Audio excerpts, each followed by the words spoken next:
市場成交你要知，大家好。銅鑼灣一站式主題商廈 Healthflora 頗受歡迎，近期又有本地投資者出手入市。想知道有咩吸引你，咁就要繼續睇落去啦。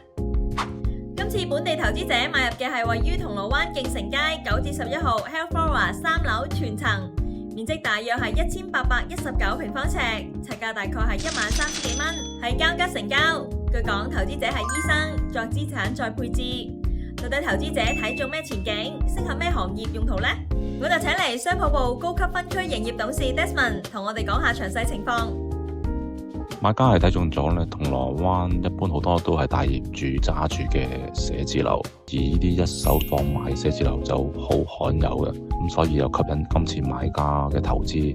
咁另外就係呢個物業本身個位置咧，都係屬於唔錯。第一，佢離呢個周天街行去地鐵站都好方便，加上後邊嚟緊而家希慎都有個發展嘅，嚟緊近呢一邊嘅銅鑼灣區咧，需求啊或者係行業性咧就會有幫助啦。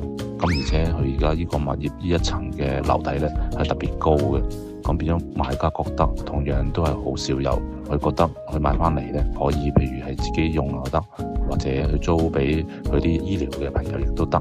除咗醫療方面咧，做一啲譬如啲靚嘅首飾珠寶樓上嗰啲啊，又或者一啲好特別好精緻嘅高價嘅，譬如做陳列咧，咁樓底高都有幫助啦。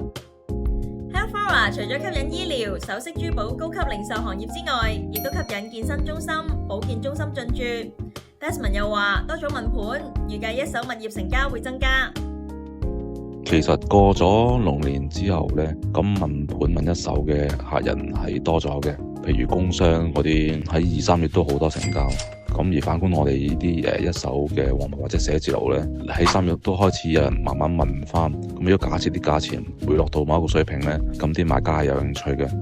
咁如果我預計嚟緊呢個一手嘅銷售呢，應該會增加5至10% 嘅成交量嘅。之後再同大家睇更多成交同埋市況，記得留意我哋嘅 channel 啦。我哋下次見，拜拜。